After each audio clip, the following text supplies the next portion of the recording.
you just want appreciation, you just want someone to love you, you want someone to respect you. So many tragedy have come when you have that kind of unfilled emptiness in your heart, in your soul. So turn back to the fullness, turn back to the true love.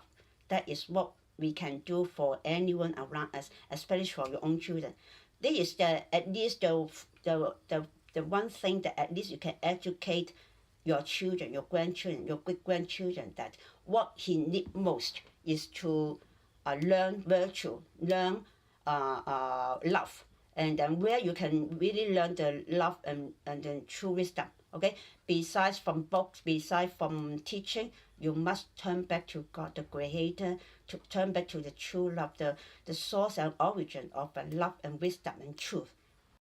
Besides school education and the wrong influence we get from social media, if we can good influence from family, then it will be better. But we can see that now the family allow the children, or they don't know what their children are doing. Okay, they are shocked by the news that their children have just now committed in killing or committed in suicide just in the last minute. Okay, so they didn't know that their children have already gone astray. The children have already been greatly influenced by the violent ideas or even misconception.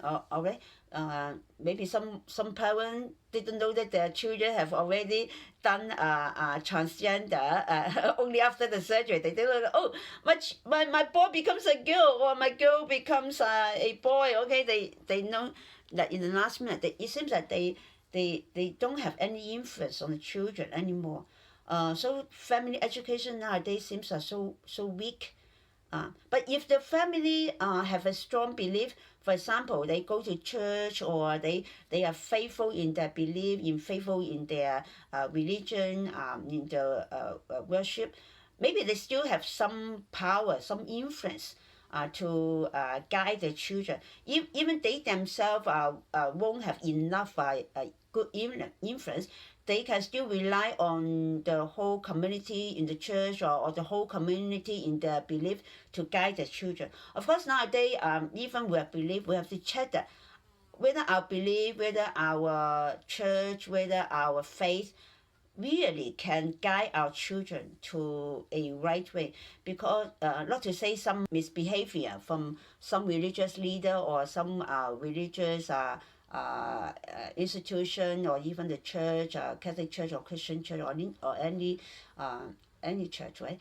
Not to mention about those misconduct, but even their normal church, normal religious institution promoting the good value, the good ideas, but it seems that they also cannot exert enough influence on the children.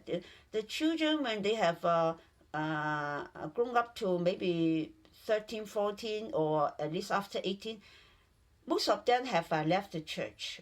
In Hong Kong, in the US, I find that many youngsters, many young adults, they won't follow their parents to church. They won't go to church themselves, or even they won't seek for a couple or boyfriend or girlfriend or partner with the same belief, with the same faith, or they won't keep their faith. Okay, they just do anything as other people's without the belief or faith. Okay, and or they are even those people in the US, most of them are born Christian. Most of their parents, grandparents are faithful Christian. And then when they were a small child, they went to the church with their parents. They should have a Christian life.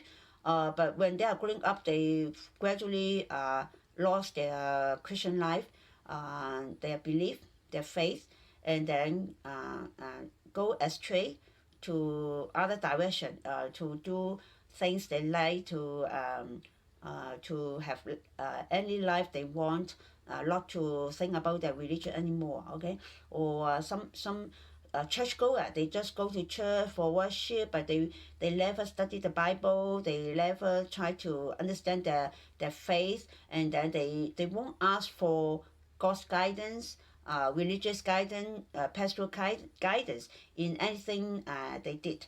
I'm so glad that this time the suspect, the killing, not suspect now, the killer of Charlie Cook, his daddy, I think should still be a faithful Christian because he works with the pastor to encourage the killer to admit his crime. So that means the family still have a strong relation with the church, with the pastor, with their belief, with their faith, right? Only that they have no influence on this boy. They cannot direct these young adults uh, uh, from a way which goes to the direction of terrorism, of violence, or with his own ideas. At least we can say that this is his own ideas, or even that it is a very influential idea in the world now, in the society now.